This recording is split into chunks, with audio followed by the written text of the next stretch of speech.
Orang-orang desa tak pernah melupakan hari ketika Raka kembali setelah setahun hilang di hutan terlarang. Tubuhnya kurus, langkahnya lemah. Namun yang membuat semua orang membeku adalah kawanan harimau besar yang mengiringinya tanpa menyerang. Tidak ada yang tahu apa yang dibawa Raka dari dalam hutan. Sampai semuanya berubah. Sebelum kita mulai, tulis di kolom komentar dari kota mana kamu menonton. Desa itu terletak jauh dari keramaian kota, tersembunyi di antara lembah hijau dan dikelilingi hutan yang begitu luas, hingga batasnya tidak pernah benar-benar diketahui oleh penduduk. Setiap pagi, kabut tipis selalu turun dan menyelimuti rumah-rumah kayu yang sederhana, membuat desa tampak seperti dunia yang berdiri sendiri. Jalan setapak yang membelah permukiman itu tidak pernah berubah sejak puluhan tahun lalu. Tetap tanah merah lembut yang akan becek saat hujan dan mengeluarkan bau tanah basah yang khas. Suasana desa selalu tenang, tetapi ketenangan itu menyimpan sesuatu yang tidak bisa dijelaskan. Sebuah aura yang membuat siapapun tahu bahwa tempat itu memiliki aturan alam yang tidak tertulis, aturan yang harus dihormati. Di pusat desa terdapat sebuah lapangan kecil tempat warga biasanya berkumpul untuk sekadar berbicara atau bekerja bersama. Anak-anak sering berlari di sana pada sore hari, mengejar ayam yang berkeliaran atau bermain dengan dedaunan kering yang diterbangkan angin. Namun setiap mereka mendekat ke arah timur, para orang tua segera memanggil mereka dengan nada serius. Arah timur adalah arah menuju hutan larangan, nama yang sudah menjadi bagian dari kehidupan desa sejak dulu. Tidak ada warga yang berani masuk ke sana, bahkan hewan peliharaan pun jarang terlihat berkeliaran mendekati batasnya. Seakan-akan hutan itu memiliki kehidupan sendiri dan menjaga jarak dari kehidupan manusia. Hutan itu tampak sangat gelap bahkan pada siang hari. Pepohonannya menjulang tinggi dengan daun-daun rimbun yang seakan menutupi langit. Bila seseorang berdiri di dekat batas hutan, ia akan merasa seolah sedang menatap ke mulut raksasa yang menganga, siap menelan siapa saja yang masuk terlalu jauh. Akar-akar besar menyembul dari tanah seperti tangan yang mencoba meraih apapun yang mendekat. Banyak cerita lama menyebutkan bahwa hutan itu dihuni oleh makhluk-makhluk liar yang tidak pernah terlihat di tempat lain, dan sebagian warga mempercayai cerita-cerita itu sepenuh hati. Itulah mengapa batas hutan diberi tanda berupa tumpukan batu dan tali dari ijuk yang dililitkan di beberapa pohon, sebagai pengingat agar tidak melangkah lebih jauh. Di desa itu pula tinggal seorang pemuda bernama Raka. Ia berusia 20 tahun, tubuhnya tegap karena terbiasa membantu ayahnya bekerja. Raka dikenal sebagai pemuda yang baik hati dan mudah disukai. Hampir setiap orang di desa mengenalnya karena ia sering muncul ketika ada warga yang membutuhkan bantuan, entah menurunkan kelapa, memperbaiki pagar, hingga membantu membawa air dari sungai. Meskipun hidup dalam kesederhanaan, ia tidak pernah terlihat mengeluh. Senyumnya selalu tulus, membuat orang-orang merasa nyaman berada di sekitarnya. Raka adalah anak tunggal. Ia tinggal bersama kedua orang tuanya di rumah kayu kecil di pinggir desa, cukup dekat dengan sawah, tetapi masih jauh dari hutan. Ayahnya seorang pekerja keras sementara ibunya dikenal sebagai pembuat kue terbaik di desa. Kehidupan keluarga itu sederhana tetapi hangat. Meski demikian, sejak kecil Raka selalu memiliki rasa ingin tahu yang besar. Ia suka menjelajahi kebun, memanjat bukit kecil di belakang rumahnya, dan kadang-kadang mengamati hutan dari kejauhan. Sikap ini membuat ibunya sering mengingatkannya agar tidak terlalu dekat dengan hutan larangan, karena mereka tahu betul bahwa rasa penasaran bisa mengundang bahaya. Namun rasa ingin tahu itu bukanlah rasa ingin tahu yang bodoh atau nekat. Raka selalu tahu batas. Ia tidak pernah benar-benar mendekati hutan, hanya melihat dari kejauhan. Baginya, hutan itu seperti sebuah rahasia besar yang menarik tetapi sekaligus menakutkan. Ia sering membayangkan apa yang ada di balik pepohonan gelap itu. Mungkin ada sungai berkilau, atau tempat-tempat indah yang belum ditemukan. Tetapi setiap kali membayangkan kemungkinan-kemungkinan itu, bayangan tentang bahaya juga hadir bersamaan. Karena sejak kecil ia sudah mendengar cerita tentang orang-orang yang tersesat dan tidak pernah ditemukan kembali. Cerita itu tidak pernah diceritakan dengan nada berlebihan, melainkan dengan kenyataan pahit yang membuat siapapun tahu bahwa hutan itu bukan tempat untuk bermain-main. Di desa itu, hutan larangan bukan hanya sebatas tempat terlarang, tetapi simbol ketakutan dan penghormatan sekaligus. Para sesepuh desa mengatakan bahwa leluhur mereka dulu pernah mencoba menebang sebagian hutan untuk memperluas ladang, tetapi berbagai kejadian aneh membuat mereka menghentikan usaha itu. Ada yang mendengar suara auman di malam hari, ada yang melihat cahaya aneh di antara pepohonan, bahkan ada warga yang tiba-tiba jatuh sakit setelah masuk terlalu jauh. Entah benar atau tidak, cerita itu diwariskan turun-temurun sehingga membentuk batas tak kasat mata antara manusia dan alam liar. Meskipun begitu, kehidupan sehari-hari warga berlangsung normal. Mereka bercocok tanam, beternak, dan menjalani rutinitas sederhana. Namun keberadaan hutan larangan selalu terasa seperti bayangan besar yang menunggu di pinggir desa. Tidak membahayakan selama tidak diganggu, tetapi tetap menghadirkan ketegangan yang tidak pernah benar-benar hilang. Setiap kali angin malam bertiup dari arah timur, suara gesekan daun dari hutan terdengar seperti bisikan panjang yang sulit dipahami. Banyak warga yang memilih menutup pintu lebih awal ketika angin itu datang. Raka tumbuh dengan semua pemahaman itu. Ia bukan pemuda yang nekat, tetapi ia memiliki keberanian yang kadang membuatnya berbeda dari pemuda lain sebaya dirinya. Keberanian itu bukan keberanian yang lahir dari rasa sok hebat, melainkan keberanian yang muncul dari kepedulian. Jika ada yang membutuhkan bantuan di lokasi yang dekat hutan, Raka selalu bersedia membantu meski orang lain enggan. Namun ia tetap menjaga batasan, sesuai peringatan orang tuanya dan para sesepuh desa. Setiap pagi, Raka terbiasa bangun sebelum matahari terbit. Ia akan berjalan keluar rumah sambil menghirup udara dingin yang menyegarkan, lalu melihat kabut pelan-pelan terangkat dari sawah. Ritual kecil ini membuatnya merasa damai. Sesekali ia memandang ke arah timur, di mana hutan itu berdiri jauh dan gelap, seperti sebuah tembok raksasa dari pohon-pohon tua. Meski jaraknya cukup jauh, hutan itu tetap terlihat jelas karena ukurannya yang begitu besar. Namun Raka tidak pernah merasakan keinginan aneh untuk masuk ke dalamnya. Baginya, hutan itu harus dihormati, bukan ditantang. Namun ada satu hal yang selalu membuat Raka penasaran. Suara-suara yang terkadang datang dari arah hutan saat malam menjelang. Suara itu tidak selalu menakutkan. Kadang terdengar seperti suara air mengalir, kadang seperti binatang-binatang malam, tetapi ada kalanya suara itu terdengar asing. Suara yang tidak bisa ia jelaskan, seperti gema yang datang dari jauh tetapi terasa dekat. Ia tidak pernah menceritakan hal itu kepada siapapun karena ia tahu orang akan menganggapnya terlalu peka atau terlalu berimajinasi. Tetapi suara-suara itu, meskipun tidak selalu muncul, membuatnya semakin sadar bahwa hutan itu memiliki kehidupan yang jauh lebih besar daripada apa yang terlihat. Kehidupan Raka berjalan seperti biasa. Ia membantu ayahnya, menemani ibunya ke pasar desa, dan bergaul dengan warga lainnya. Tidak ada yang aneh dalam kehidupannya. Namun tanpa disadari, hari demi hari ia semakin sering berada di dekat batas desa yang mengarah ke hutan. Bukan untuk masuk, tetapi sekadar mengamati pepohonan dari jauh, memperhatikan bagaimana mereka sepertinya bergerak sedikit ketika angin datang.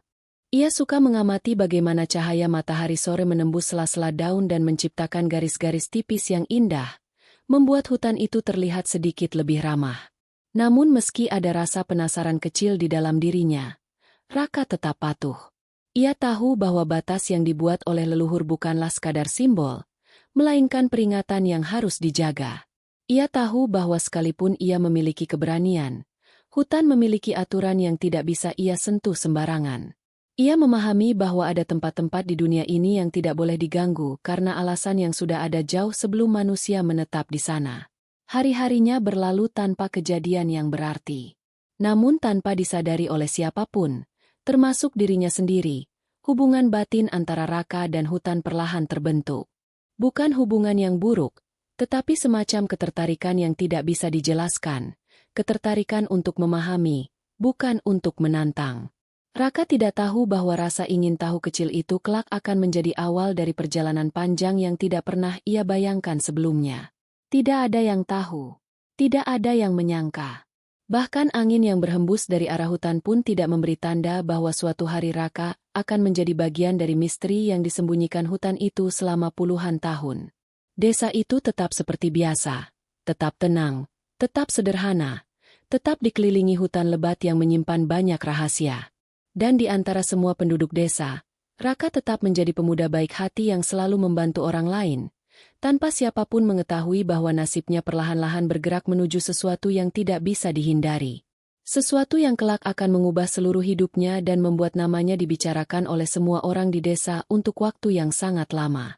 Pagi itu sebenarnya tidak ada tanda-tanda buruk. Matahari terbit dengan lembut, menembus celah-celah kabut yang perlahan terangkat dari sawah dan atap rumah warga. Ayam berkokok seperti biasa, dan suara langkah para petani mulai terdengar ketika mereka keluar menuju ladang. Desa terlihat seperti selalu, tenang, damai, dan teratur. Tidak ada satupun yang menyangka bahwa hari itu akan menjadi awal dari kejadian yang mengubah kehidupan seluruh warga. Raka sejak pagi sudah bangun lebih cepat dari biasanya. Ia biasanya membantu ayahnya memperbaiki kandang atau membantu ibunya menyiapkan bahan-bahan untuk dijual. Namun pagi itu ia memutuskan untuk pergi mengambil kayu bakar. Persediaan kayu di dapur sudah mulai menipis, dan ia berniat mengumpulkan beberapa sebelum matahari sepenuhnya naik. Kegiatan ini sudah biasa ia lakukan, dan jalur yang ia pilih juga bukan jalur yang berbahaya. Hanya saja, hari itu ia mengambil jalan yang sedikit lebih jauh dari biasanya, karena beberapa pohon tumbang di jalur lama membuat akses sulit dilalui. Ketika Raka mengambil keranjang kecil yang biasanya ia gunakan, ibunya sempat melihatnya dari dapur. Ia hanya tersenyum kecil karena kegiatan itu adalah hal rutin yang dilakukan Raka sejak ia remaja. Tidak ada firasat aneh yang muncul. Tidak ada ketakutan atau kekhawatiran. Semua terasa seperti pagi-pagi lainnya, penuh rutinitas dan ketenangan yang sudah mendarah daging dalam kehidupan desa. Raka pun melangkah pergi sambil menenteng kapak kecil yang biasa ia gunakan untuk memotong kayu. Ia mengenakan pakaian sederhana dan sandal, berjalan dengan langkah yakin menuju area yang ia anggap aman. Beberapa tetangga melihatnya lewat. Mereka sekadar mengangguk sambil menyapa singkat. Seorang bapak-bapak yang sedang menimba air bahkan sempat berteriak kecil menyuruhnya berhati-hati, tetapi itu lebih kepada kebiasaan antara warga desa, bukan benar-benar peringatan yang harus dicemaskan. Raka membalasnya dengan senyuman, lalu melanjutkan langkah. Tidak ada yang memahami bahwa saat itu adalah kali terakhir mereka melihatnya dalam kondisi normal. Sepanjang pagi, aktivitas desa berjalan seperti biasa. Suara anak-anak berlarian, suara orang-orang bekerja, dan bau masakan mulai tercium dari beberapa rumah. Waktu berlalu perlahan, hingga matahari melewati garis tengah langit. Saat itu, Ibu Raka mulai merasa aneh karena Raka belum kembali. Biasanya, ia hanya membutuhkan waktu singkat untuk mengumpulkan kayu bakar. Bahkan jika ia memilih mencari ke tempat yang agak jauh, ia tidak pernah pulang selarut itu tanpa memberi kabar atau memberi tanda pada seseorang. Awalnya sang ibu mencoba menenangkan diri. Ia berpikir mungkin Raka menemukan kayu yang bagus atau harus memotong batang besar sehingga membutuhkan waktu lebih lama. Namun, rasa gelisah itu tidak juga menghilang. Ia menatap ke arah timur, ke arah pepohonan yang menjulang tinggi di kejauhan. Meski Raka tidak pernah pergi mendekati batas hutan, perasaan takut tetap muncul begitu melihat bayang-bayang gelap dari hutan itu. Ada perasaan aneh yang membuatnya diam lama di pelataran rumah. Ketika matahari mulai turun sedikit, ia mengajak ayah Raka untuk mencari anak mereka. Ayahnya, yang awalnya tenang, mulai menyadari bahwa keterlambatan ini tidak biasa. Raka bukan tipe pemuda yang lupa waktu, terutama saat ia tahu orang tuanya menunggu di rumah. Mereka memutuskan untuk menyusuri jalur yang biasanya dilewati Raka. Di sini, ketegangan mulai terasa meski belum ada pertanda buruk. Mereka berjalan melewati deretan pohon jati kecil, menginjak tanah lembut yang masih menyimpan jejak sandal Raka. Jejak itu terlihat jelas pada awal perjalanan, membuat mereka lega karena berarti Raka memang melalui jalur ini. Namun semakin jauh mereka berjalan, semakin mereka menyadari sesuatu yang membuat dada mereka sesak. Jejak itu tidak lagi muncul setelah titik tertentu. Mereka berhenti, memandang sekeliling, mencoba menemukan petunjuk lain, tetapi tidak ada apapun. Tanah di sekitar sana tidak menunjukkan bekas langkah seseorang, hanya dedaunan kering yang berserakan dan suara angin yang bertiup pelan. Ayah Raka memanggil nama anaknya beberapa kali, berharap ada jawaban, tetapi hanya suara angin yang kembali menyapa. Hening itu terasa seperti tekanan yang menambah ketakutan mereka. Tidak ingin semakin larut dalam kekhawatiran, mereka memutuskan kembali ke desa dan meminta bantuan warga. Mereka tahu bahwa kehilangan seseorang, meski baru hitungan jam, bukanlah hal sepele, terutama karena desa itu memiliki aturan yang harus dijaga, aturan tentang batas-batas yang tidak boleh dilanggar. Saat kabar itu tersebar, kedamaian desa seketika berubah menjadi kepanikan kecil. Para tetangga berdatangan ke rumah Raka, mencoba menenangkan ibunya yang sudah mulai menangis. Warga lain mengumpulkan peralatan sederhana, obor, tali, dan parang untuk berjaga-jaga. Beberapa orang tua langsung mengingatkan untuk tidak mendekati batas hutan terlalu dekat. Tetapi pencarian tetap harus dilakukan karena ini menyangkut nyawa.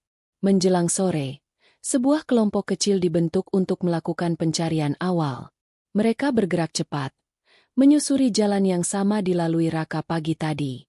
Udara semakin dingin, tetapi ketegangan semakin panas karena semua orang merasa waktu bukanlah sekutu mereka.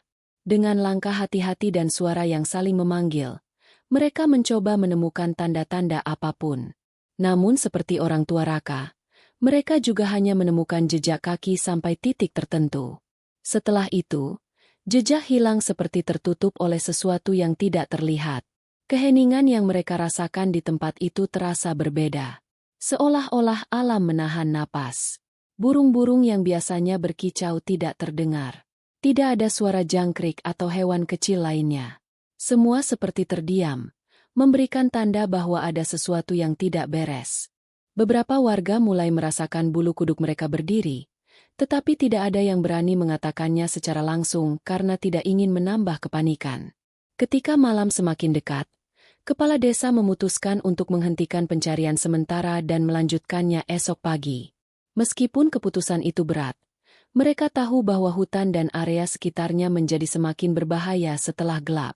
Ayah dan ibu Raka tidak dapat menyembunyikan kesedihan mereka, tetapi mereka dipaksa menerima kenyataan bahwa pencarian malam justru bisa mengorbankan lebih banyak orang. Malam itu, desa tidak lagi terasa tenang.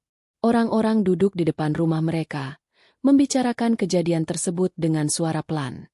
Beberapa ibu memeluk anak-anak mereka erat-erat, sementara para lelaki dewasa saling menatap dengan kecemasan. Semua merasa hampa. Rasa takut tidak hanya datang karena Raka belum ditemukan, tetapi juga karena kemungkinan bahwa ia mendekati batas yang tidak boleh dilewati, hutan larangan. Ayah Raka duduk di depan rumah tanpa berkata apapun. Ia menatap gelapnya malam dengan mata kosong. Ibunya tidak berhenti menangis sejak sore. Tangisnya pelan, tetapi penuh rasa kehilangan yang belum benar-benar terjadi. Namun, ketakutannya membuat ia merasa seolah-olah dunia tiba-tiba runtuh. Mereka berdua memikirkan banyak kemungkinan, tetapi tidak ada yang lebih menakutkan daripada bayangan bahwa Raka mungkin masuk ke wilayah yang tidak boleh dimasuki siapapun. Tak ada yang tidur nyenyak malam itu. Beberapa warga berjaga, berharap jika Raka pulang, mereka bisa menyambutnya secepat mungkin. Namun seiring waktu berlalu, harapan itu menjadi semakin kecil. Angin malam yang bertiup dari arah timur tampak membawa pesan sedih.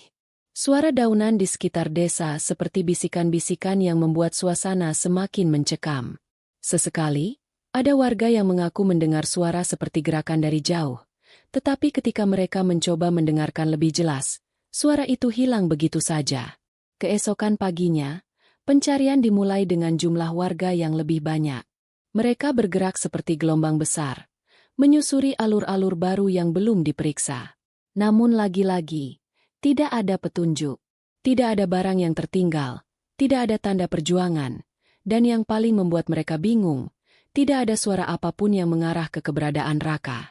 Hutan di kejauhan tampak semakin besar dan menakutkan, seakan-akan menyembunyikan sesuatu. Hari itu menjadi hari penuh kecemasan. Dari pagi hingga sore, pencarian dilakukan tanpa hasil. Ketika matahari tenggelam, kepala desa mengumumkan bahwa pencarian harus dihentikan sementara dan akan dilanjutkan lagi besok. Kecewa dan terluka, warga kembali ke rumah masing-masing. Mereka tidak menemukan apapun kecuali rasa takut yang semakin kuat. Dan demikianlah, kabar hilangnya Raka mulai menyebar di seluruh desa. Setiap sudut desa dipenuhi bisikan-bisikan ketakutan, dan setiap orang mulai merasakan beban besar di dada mereka. Hilangnya Raka bukan hanya kehilangan seorang pemuda. Ini adalah kehilangan harapan, kehilangan rasa aman, dan awal dari sebuah perjalanan panjang yang tidak pernah mereka bayangkan. Hari-hari Raka berjalan dengan ritme yang hampir sama, namun setiap detailnya mengandung cerita dan alasan mengapa ia bertahan di tengah hutan yang sunyi itu. Tidak banyak orang memahami keputusannya, tetapi bagi Raka, hutan bukan hanya tempat tinggal. Hutan adalah ruang bagi hatinya pulih, tempat ia menemukan kembali arah hidup setelah berbagai peristiwa masa lalu yang sempat mengguncang dirinya. Ia tidak memilih hutan karena ingin hidup terpisah dari manusia, tetapi karena di sanalah ia merasa paling bisa menjadi dirinya sendiri, tanpa tekanan atau suara-suara yang membuat kepalanya penuh. Sejak kecil, Raka terbiasa dengan kehidupan yang dekat dengan alam. Ayahnya seorang penjaga hutan, sementara ibunya adalah wanita yang suka mengumpulkan tanaman obat dan mengajarkan Raka mengenali berbagai jenis dedaunan sejak usia belia. Rumah masa kecilnya memang tidak di tengah hutan seperti sekarang, tetapi berada di sebuah desa kecil yang dikelilingi kebun luas dan sungai bersih. Setiap sore, ayahnya sering membawa Raka berjalan menyusuri jalur hutan yang teduh, sekadar menunjukkan jejak-jejak binatang, mengajarinya memahami arah angin, hingga mengenali tanda-tanda alam sebelum hujan turun. Semua itu melekat kuat di ingatan Raka dan membentuk naluri tajamnya saat dewasa. Namun, kehidupan keluarga Raka tidak selalu tenang. Ketika ia beranjak remaja, ayahnya mengalami kecelakaan saat bertugas. Sebuah pohon tumbang mengenai ayahnya dan membuat pria itu meninggal dunia ketika Raka baru berusia 16 tahun. Peristiwa itu mengguncang keluarganya. Ibunya yang awalnya kuat perlahan kehilangan keceriaan. Raka pun merasa dunia yang ia kenal berubah seketika. Ayah yang menjadi panutannya hilang, dan ia harus tumbuh lebih cepat dari anak-anak lain pada usianya. Setelah beberapa tahun berusaha bertahan di desa, keadaan ekonomi keluarga mereka semakin menipis. Raka memutuskan untuk merantau ke kota demi mencari penghasilan lebih baik. Di sanalah ia mengenal kehidupan yang benar-benar berbeda. Bising, penuh hiruk-pikuk, dan tidak pernah berhenti bergerak. Ia bekerja serabutan, mencoba berbagai pekerjaan mulai dari buruh bangunan hingga penjaga gudang. Meskipun uangnya cukup, Raka tidak pernah merasa cocok dengan kehidupan kota. Kepalanya terasa penuh setiap hari, dan ia sering merindukan suara burung yang dulu selalu ia dengar setiap pagi. Ketika ibunya akhirnya meninggal karena sakit, Raka merasa kehilangan arah. Kota tidak memberinya kedamaian, dan desa masa kecilnya kini penuh kenangan yang terlalu berat. Karena itulah ia memutuskan pindah ke sebuah kawasan hutan konservasi jauh dari desa dan kota, tempat ayahnya dulu sering mengajaknya berjalan. Di sana ia mendirikan sebuah pondok sederhana dari kayu dan bambu, cukup untuk berteduh dan hidup nyaman tanpa perlu banyak fasilitas. Ia hidup dari berkebun kecil, memancing, dan mengumpulkan hasil hutan yang tidak merusak alam. Kehidupan sederhana itu membuat Raka kembali menemukan napas yang selama ini hilang. Setiap pagi, Raka punya kebiasaan bangun sebelum matahari terbit. Ia selalu membuka jendela kecil kayunya untuk membiarkan udara dingin masuk, lalu duduk menghangatkan diri dengan secangkir kopi hitam yang ia buat dari biji kopi hutan yang ia sangrai sendiri. Pada momen itu, ia selalu mendengarkan suara alam yang menjadi musik pagi hari, burung-burung mengawali kicauan, daun-daun bergetar perlahan, dan sesekali suara aliran sungai terdengar samar dari kejauhan. Ritual pagi itu selalu memberinya ketenangan sebelum ia memulai kegiatan harian. Pekerjaan Raka di hutan tidak bisa dibilang ringan, tetapi ia menikmatinya.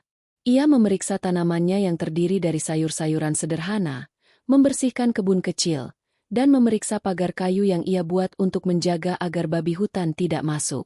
Raka tidak pernah berniat melukai satwa liar, tetapi ia harus menjaga sumber pangannya. Ia memilih cara damai, memperkuat pagar tanpa menjebak atau memburu mereka. Selain berkebun, Raka sering menjelajahi bagian dalam hutan untuk memastikan area sekitarnya tetap aman. Naluri yang diwariskan ayahnya membuatnya peka terhadap perubahan kecil, jejak kaki hewan, suara yang tidak biasa, atau bau yang asing.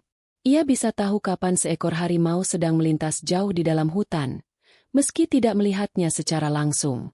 Ia juga bisa mengenali kapan rusa sedang bermigrasi ke area tertentu. Semua itu membuat Raka hidup serasi dengan alam, bukan sebagai penguasa, melainkan sebagai penjelajah yang penuh rasa hormat. Pada hari-hari tertentu, Raka juga membantu para petugas hutan yang datang memeriksa kawasan konservasi. Meski ia bukan pegawai resmi, mereka menghargai pengetahuan Raka tentang medan dan hewan-hewan yang hidup di sana. Hubungan mereka baik, dan Raka sering diberi informasi terbaru tentang aturan konservasi, termasuk kawasan mana yang sedang menjadi jalur satwa dilindungi.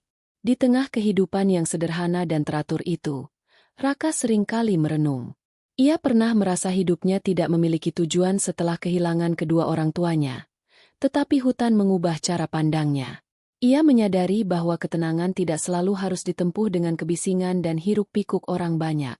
Baginya, kesepian bukan sesuatu yang menakutkan.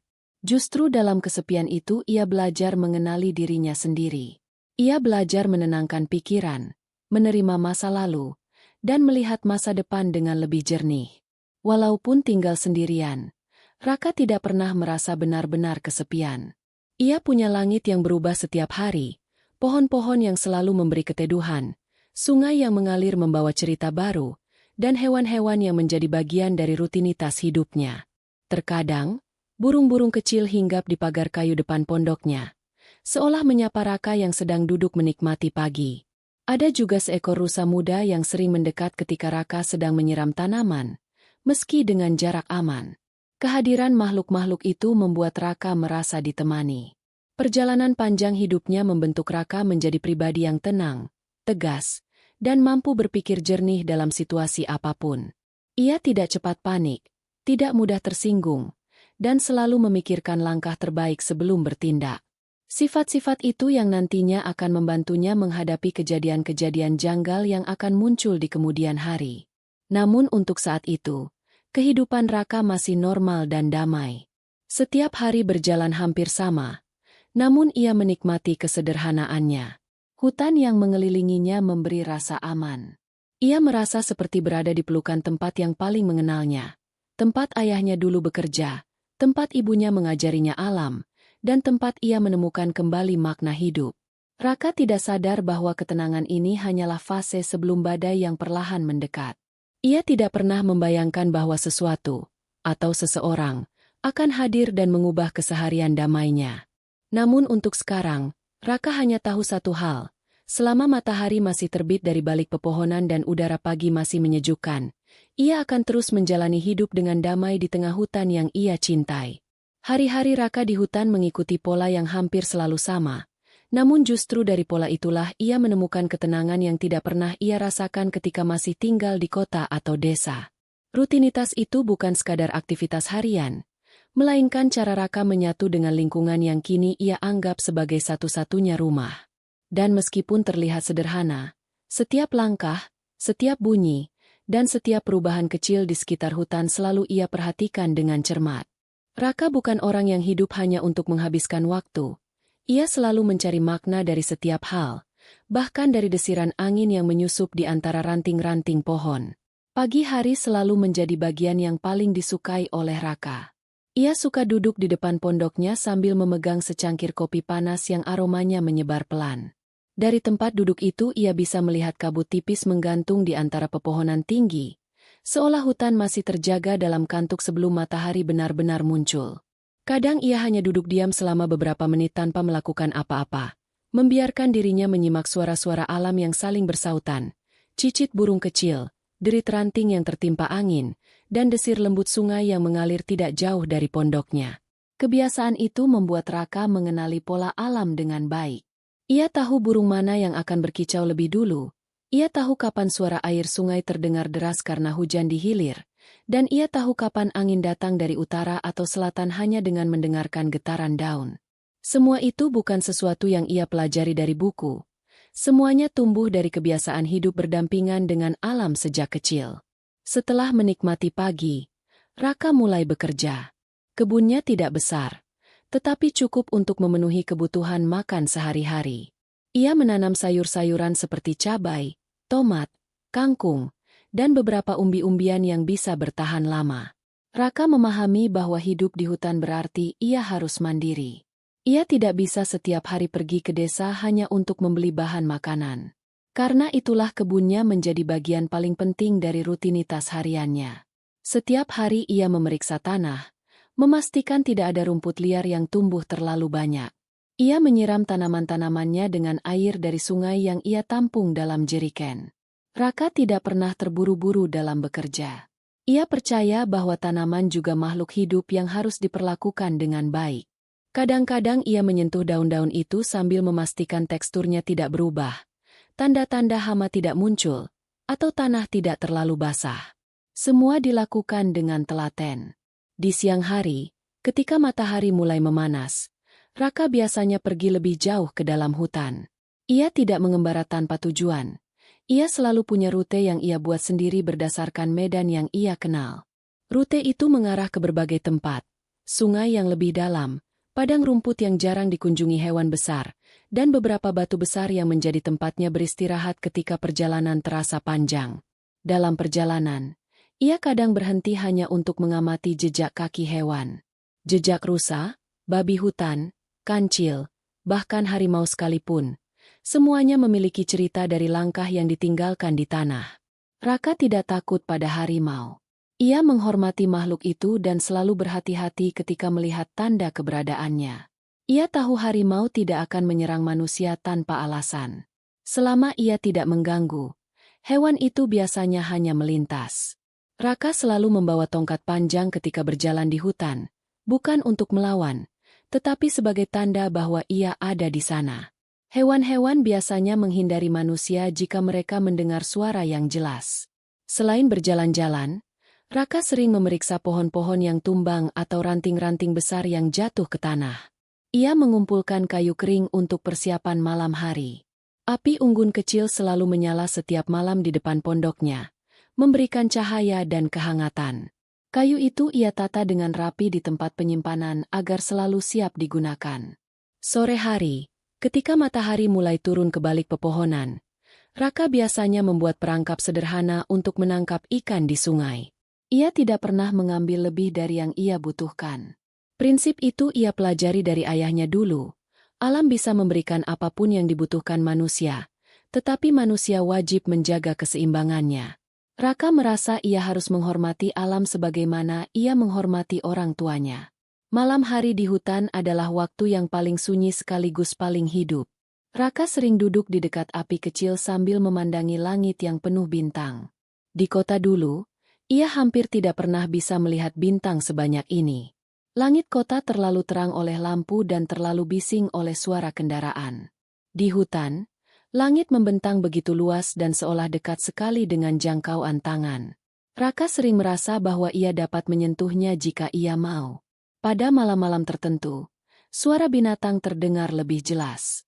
Ada suara burung hantu, suara monyet yang memanggil kawanan dari jauh, hingga suara kain angin yang bersentuhan dengan daun-daun besar.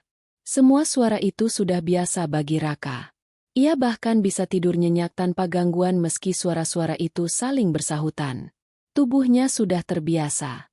Namun, dalam beberapa minggu terakhir, Raka mulai merasakan sesuatu yang berbeda. Perbedaannya sangat halus, hampir tidak terlihat. Tetapi bagi seseorang yang tinggal di hutan selama itu, perubahan sekecil apapun selalu ia ingat. Burung-burung tertentu kini jarang terdengar di pagi hari. Sungai kadang mengalir lebih pelan, meskipun hujan turun sehari sebelumnya. Bahkan angin yang biasanya membawa aroma khas dedaunan kini terasa membawa bau asing yang Raka sulit jelaskan. Selain itu, beberapa jejak kaki hewan terlihat lebih berdekatan dari biasanya, seolah-olah mereka berjalan dalam kelompok besar. Padahal, beberapa jenis hewan biasanya tidak pernah berjalan bersama. Raka menganggap mungkin sedang ada perubahan musim atau hewan-hewan itu sedang bermigrasi. Ia tidak terlalu mencurigai apapun, setidaknya belum. Suatu sore, Raka merasakan hutan lebih sunyi dari biasanya. Biasanya suara burung atau serangga masih terdengar ketika matahari mulai tenggelam, tetapi kali itu tidak ada suara apapun. Hutan terasa terlalu tenang, seperti sedang menahan napas. Bahkan angin yang biasanya bergerak lembut seolah berhenti. Raka berdiri di depan pondoknya dan mencoba merasakan udara di sekitarnya. Ada sesuatu yang tidak seperti biasanya, tetapi ia tidak tahu apa. Ia menatap ke arah pepohonan yang menjulang tinggi. Cahaya matahari terbenam melewati sela-sela dedaunan dan menciptakan bayangan yang panjang di tanah. Dalam keheningan itu, Raka merasa seolah ada sesuatu yang mengawasinya. Ia tidak melihat apapun, tetapi nalurinya, naluri yang tumbuh dari bertahun-tahun hidup di hutan, memberinya tanda bahwa sesuatu sedang bergerak diam-diam. Meski begitu, Raka tidak panik. Ia tahu hutan bisa berubah kapan saja. Terkadang perubahan itu alami. Terkadang hanya perasaan yang salah. Tetapi ia tetap waspada. Malam itu ia menyalakan api unggun sedikit lebih besar dari biasanya dan duduk lebih lama sebelum tidur. Hutan tetap sunyi. Dan di balik kesunyian itulah, sesuatu sebenarnya sedang bergerak, perlahan, menuju kehidupannya yang selama ini damai. Sejak malam di mana hutan terasa sunyi tidak seperti biasanya, hari-hari Raka berubah perlahan, seolah hutan menyimpan sesuatu yang tidak ingin ia ketahui. Keheningan yang datang malam itu bukan hanya berlangsung satu kali, tetapi terus berlanjut, muncul secara tiba-tiba pada waktu-waktu yang tidak menentu. Padahal, sebelum-sebelumnya hutan selalu memiliki suara. Bahkan pada hari paling tenang sekalipun, tetap ada serangga yang berdengung, burung kecil yang berpindah dahan, atau suara ranting yang dipijak binatang liar.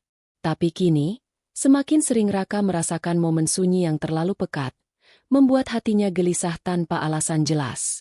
Pagi hari yang biasanya cerah dan penuh suara kini terasa berbeda. Ketika bangun, Raka menyadari burung-burung di sekitar pondoknya tidak lagi berkicau seramai dulu. Bahkan ada hari-hari tertentu ketika ia tidak mendengar sama sekali suara burung kecil yang biasa hinggap di pagar kebunnya.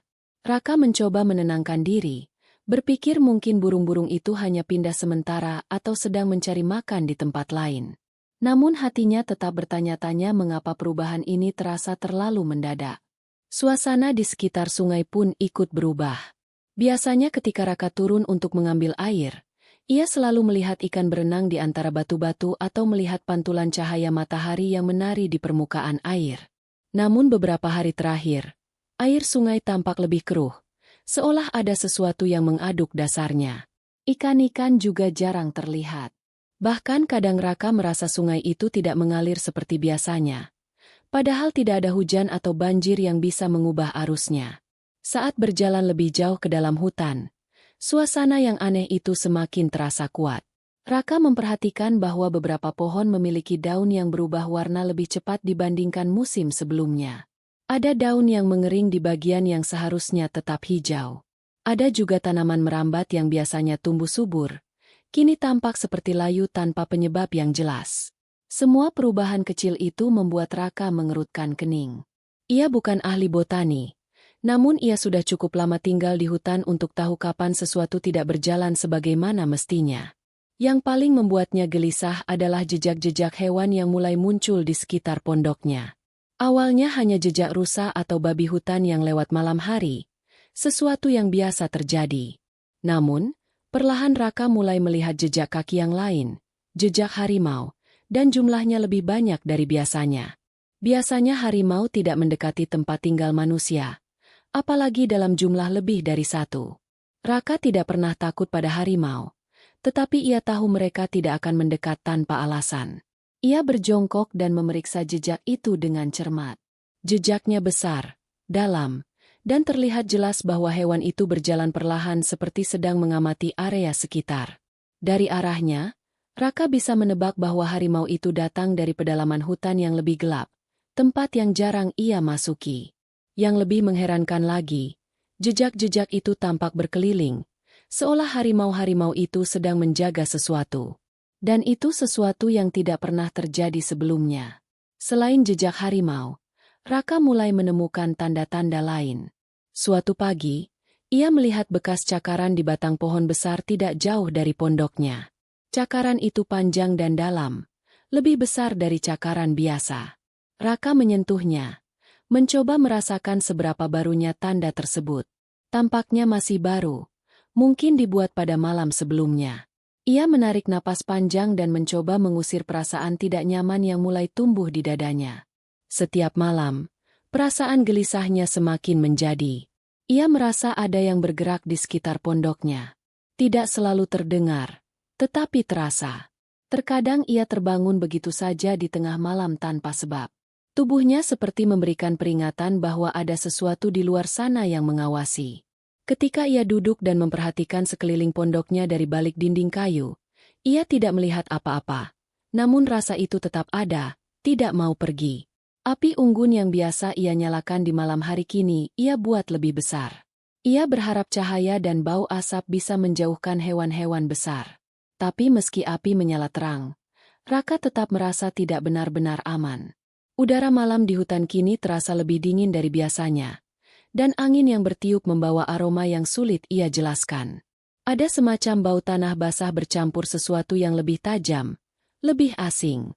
Raka tidak tahu apakah itu bau hewan atau bau sesuatu yang lebih buruk.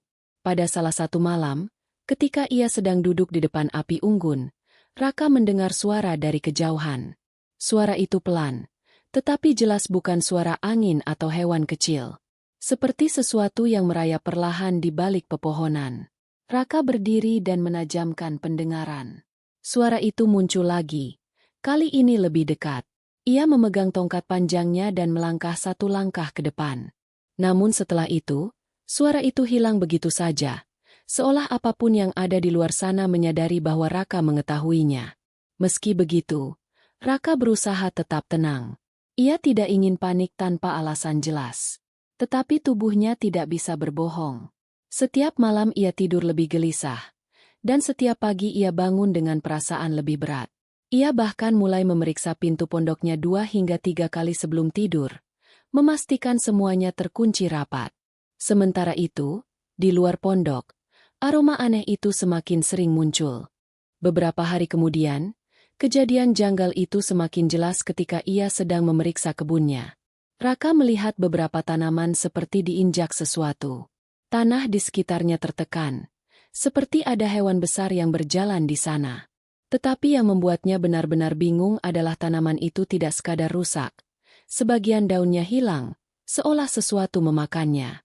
Padahal harimau tidak memakan tanaman. Raka memeriksa lebih teliti, namun tidak menemukan jejak tambahan yang bisa menjelaskan apa yang terjadi. Setiap kejanggalan kecil itu membuat pikiran Raka dipenuhi pertanyaan yang tidak bisa ia jawab. Hutan yang selama ini ia kenal, hutan yang memberi makan, memberi tempat tinggal, memberi ketenangan, kini menyimpan sesuatu yang tidak bisa ia mengerti. Hutan itu berubah dengan cara yang halus namun pasti, seperti menyimpan rahasia besar yang sedang bergerak menuju dirinya. Dan meskipun ia tidak mau mengakuinya, jauh di dalam hatinya, Raka tahu bahwa perubahan itu bukan perubahan biasa. Ada sesuatu, atau seseorang, yang mulai mendekat. Dan apapun itu, perlahan-lahan menarik kehidupan Raka ke arah yang tidak pernah ia bayangkan. Waktu berjalan begitu cepat tanpa disadari Raka. Hari-hari yang awalnya terasa stabil dan damai berubah menjadi bulan-bulan yang penuh tanda-tanda aneh. Hingga akhirnya genap 1 tahun ia tinggal di hutan tersebut. Dalam waktu sepanjang itu, Raka tidak hanya mengenal hutan lebih dalam, tetapi juga menyadari bahwa hutan yang ia anggap sebagai rumah telah berubah menjadi tempat yang terasa semakin asing. Kejanggalan-kejanggalan yang dulu hanya berupa perubahan kecil, kini berkembang menjadi sesuatu yang tidak bisa ia abaikan lagi. Setelah 1 tahun berlalu, rutinitas Raka tidak berubah banyak, namun perasaan yang mengiringinya berubah sepenuhnya. Setiap langkah yang ia ambil di tanah hutan terasa mengandung tekanan, seolah bumi menyimpan sesuatu di bawah permukaannya. Pohon-pohon yang dulu tampak ramah kini terlihat lebih gelap, seperti menatap Raka dari balik batang dan rantingnya. Bahkan cahaya matahari yang sedikit masuk ke sela-sela dedaunan kadang tampak pudar, seolah tidak mampu menembus bayangan yang semakin tebal di sekitar hutan itu. Salah satu hal yang paling jelas berubah adalah pola kehadiran hewan-hewan. Jika di awal tahun Raka masih sering melihat rusa melintas, babi hutan berkeliaran, atau burung-burung kecil bertengger di dahan, kini hewan-hewan itu jarang sekali muncul. Bahkan burung-burung yang biasanya meramaikan hutan setiap pagi seolah pindah ke tempat lain. Sesekali Raka melihat kancil berlari cepat, Namun hewan itu selalu tampak ketakutan, seolah sedang dikejar sesuatu yang tidak terlihat. Situasi yang berubah itu membuat Raka semakin berhati-hati. Ia mulai jarang pergi terlalu jauh dari pondok karena sering merasa seperti diikuti. Bukan diikuti oleh manusia, tapi oleh sesuatu yang ia tidak bisa jelaskan. Kadang saat sedang berjalan, bulu kuduknya berdiri tanpa alasan jelas. Setiap kali ia berhenti dan menoleh, tidak ada apa-apa di belakangnya. Namun hatinya selalu berkata lain. Perubahan terbesar dalam 1 tahun itu adalah bagaimana kehadiran harimau menjadi sangat dekat dengan kehidupannya. Jika sebelumnya Raka hanya melihat jejak kaki di beberapa titik, kini jejak itu muncul hampir setiap minggu, bahkan kadang setiap hari. Ada hari-hari ketika Raka bangun dan melihat jejak baru mengelilingi pondoknya. Jejak itu tersusun rapi, seolah hewan-hewan itu sengaja berputar di sekitar tempat tinggalnya sebelum meninggalkan area tersebut. Yang membuat Raka semakin bingung adalah kenyataan bahwa jumlah jejak itu tidak hanya satu. Ada jejak kaki besar, jejak sedang, dan jejak yang lebih kecil. Artinya, tidak hanya seekor harimau yang berada di sekitar pondoknya. Ada beberapa, bahkan mungkin satu kawanan. Dan itu sangat jarang terjadi. Harimau biasanya hidup menyendiri. Mereka tidak membentuk kawanan besar seperti serigala atau hiena. Kemunculan harimau-harimau itu bukan hanya sekadar jejak. Kadang Raka mendengar suara langkah berat di malam hari. Suara itu tidak tergesa-gesa, justru bergerak pelan, seperti sedang mengintai. Ada juga suara napas yang pelan. Begitu pelan hingga Raka tidak yakin apakah ia mendengarnya atau hanya membayangkannya. Namun setiap kali suara itu terdengar, ia tidak bisa mengabaikan rasa takut yang merayap ke dalam dadanya. Pada malam-malam tertentu, Raka pernah merasa ada sesuatu berdiri di balik pepohonan dan menatapnya. Ia tidak bisa melihat mata atau bentuk tubuhnya secara jelas, tetapi instingnya mengatakan bahwa ia sedang diperhatikan.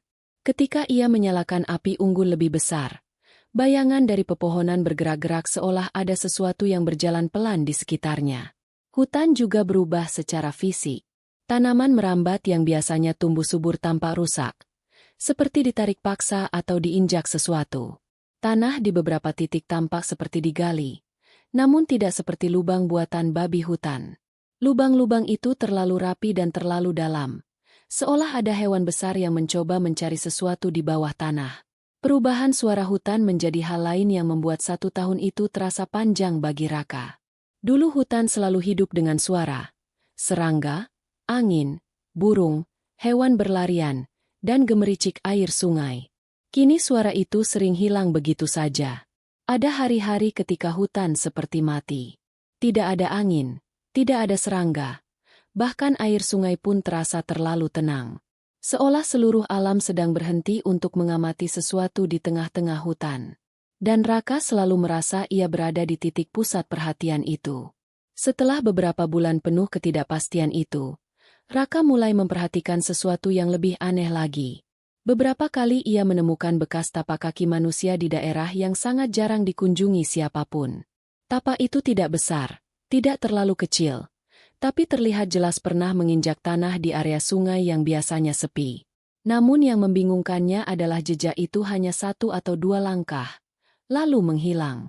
Tidak ada jejak lanjutan. Tidak seperti jejak orang berjalan normal.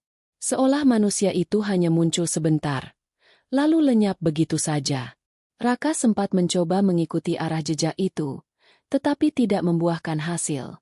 Jejak itu selalu hilang di tanah keras atau di antara batu. Ia tidak tahu apakah itu benar jejak manusia atau sesuatu yang lain. Yang jelas, jejak itu membuat Raka merasa ada sesuatu yang lebih besar daripada hewan-hewan di hutan ini.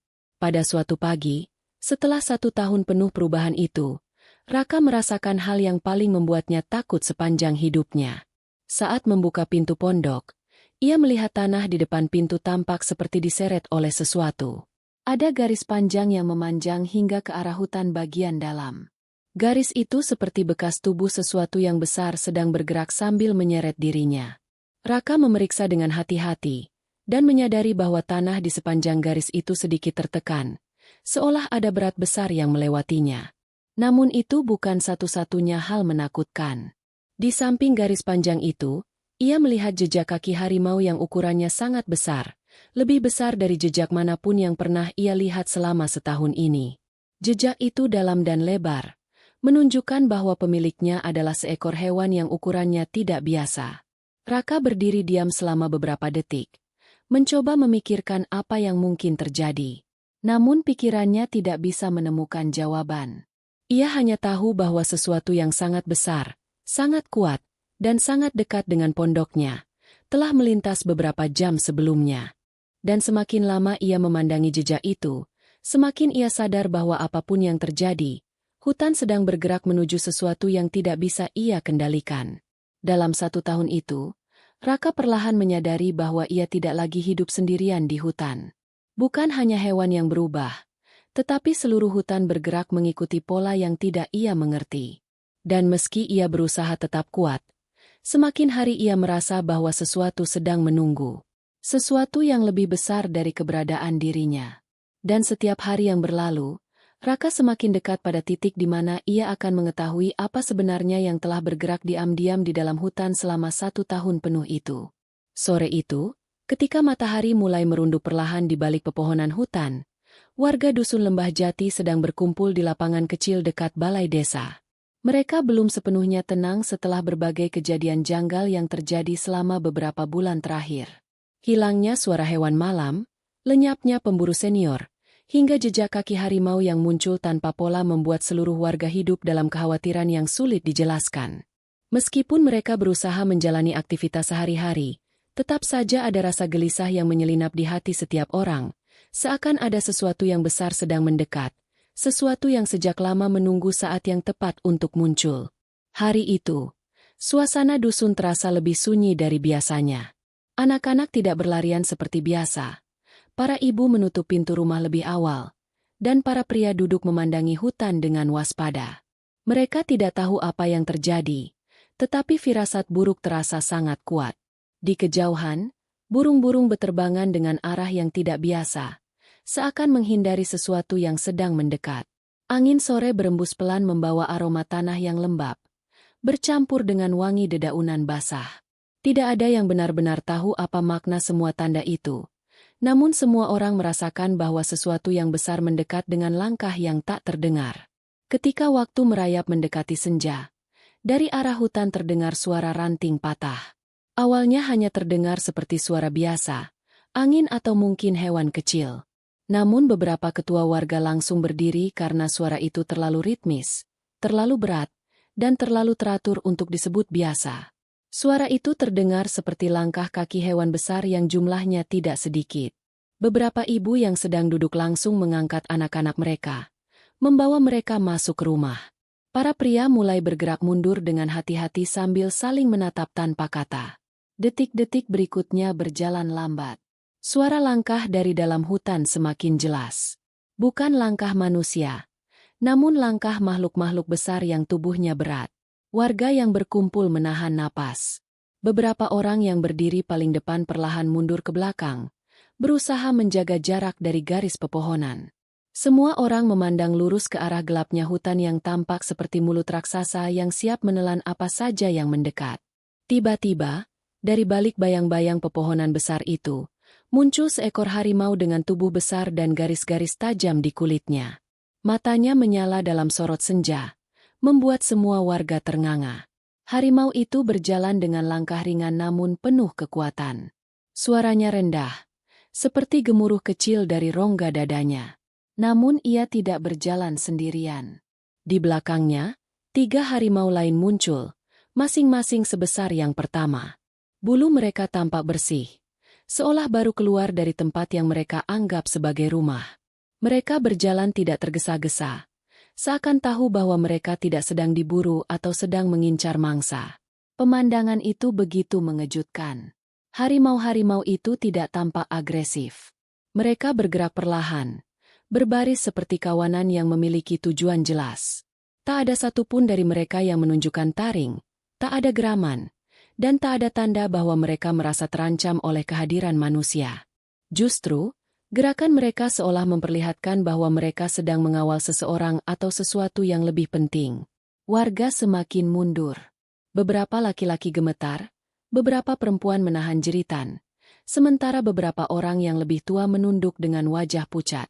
Sepanjang hidup mereka, belum pernah ada yang melihat harimau yang berjalan seperti itu. Damai, teratur, dan seakan memiliki ikatan dengan sesuatu yang tidak dapat dijelaskan. Suasana berubah menjadi sangat tegang. Bahkan suara jangkrik pun seolah menghilang. Saat semua orang memusatkan perhatian kepada kawanan harimau itu, sebuah bayangan manusia perlahan muncul dari balik pepohonan. Langkahnya sangat pelan, seakan ragu untuk menunjukkan diri. Hatinya tampak terbebani. Gerakannya kaku seperti orang yang sudah terlalu lama tidak berjalan di tanah lapang. Warga langsung tegang. Beberapa orang mengira bahwa sosok itu mungkin salah satu penduduk desa lain atau mungkin orang asing yang tersesat.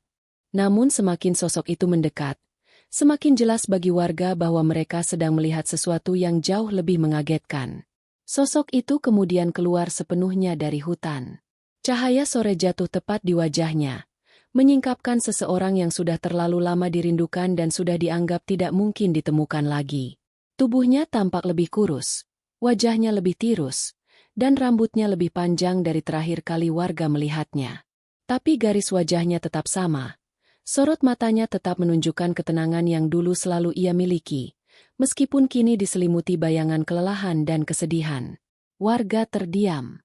Napas mereka seakan berhenti dalam sekejap. Sosok itu adalah Raka, pemuda yang hilang tepat 1 tahun lalu. Pemuda yang dicari siang malam. Pemuda yang namanya selalu dipanggil dalam doa. Pemuda yang sudah dianggap tidak mungkin kembali. Tetapi di sana ia berdiri, berjalan perlahan, ditemani oleh kawanan harimau yang menjaganya seperti seorang pemimpin atau saudara mereka sendiri. Suasana dusun berubah menjadi bisu. Tidak ada yang tahu harus bereaksi bagaimana. Ada yang ingin berteriak, tapi suara mereka tak keluar. Ada yang ingin menangis, tapi air mata tidak jatuh. Mereka hanya terpaku melihat seorang pemuda yang kembali dari tempat yang seharusnya mustahil untuk bertahan hidup. Raka terlihat berbeda. Ada sesuatu pada tatapannya, sesuatu yang tidak bisa dijelaskan hanya dengan kata, lelah, atau trauma.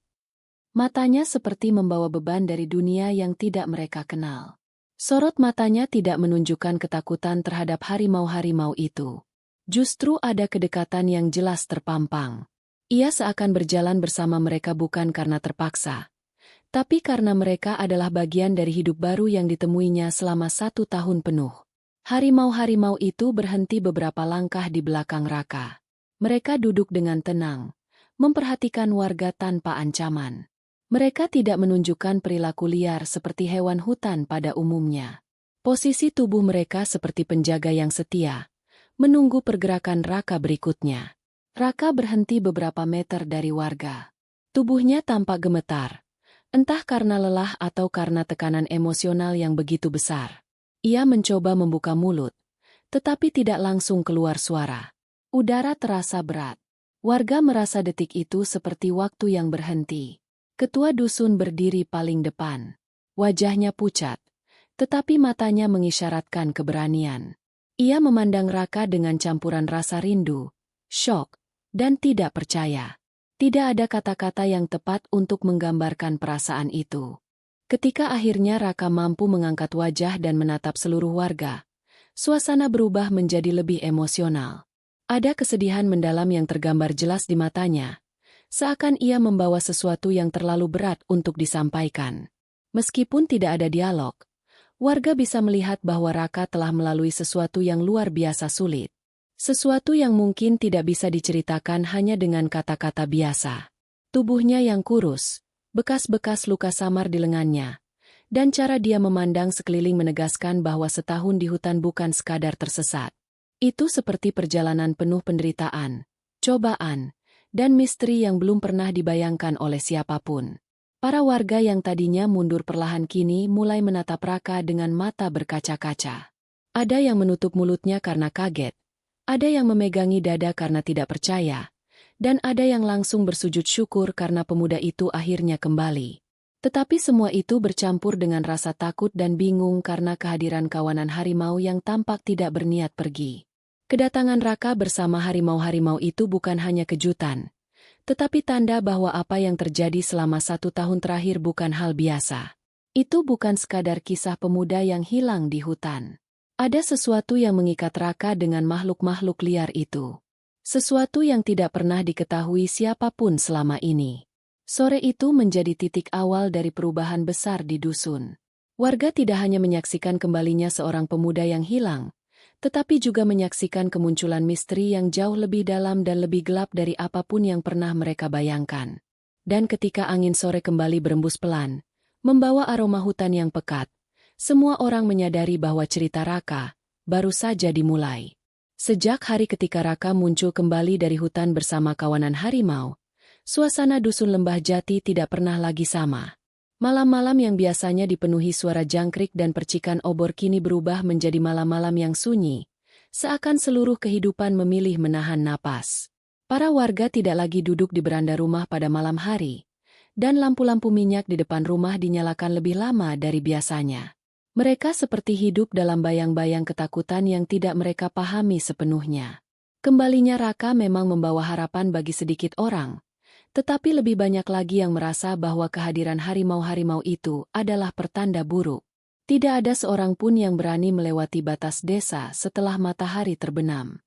Anak-anak dilarang bermain jauh dari rumah, dan para orang tua selalu memastikan pintu dan jendela terkunci rapat menjelang sore. Hutan yang biasanya menjadi tempat mencari kayu atau rumput kini benar-benar ditinggalkan.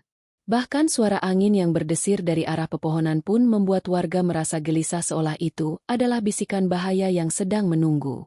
Di tengah perubahan suasana itu, Raka menjadi sosok yang dipenuhi tatapan campur aduk. Sebagian memandangnya dengan belas kasihan, sebagian lagi dengan rasa ingin tahu, tetapi tidak sedikit pula yang memandangnya dengan ketakutan. Mereka menghindari berjalan terlalu dekat dengannya. Mereka bicara dengan suara pelan ketika Raka lewat, seakan takut sesuatu pada diri Raka bisa memicu bahaya yang mereka belum pahami. Raka sendiri tidak banyak bicara sejak kepulangannya. Ia lebih sering duduk diam di teras rumah tua milik orang tuanya, rumah yang sudah lama dibiarkan kosong sejak ia hilang. Bangunan itu sedikit berdebu, tetapi tetap berdiri kokoh. Di sanalah Raka duduk setiap sore, memandangi jalanan dusun yang lengang.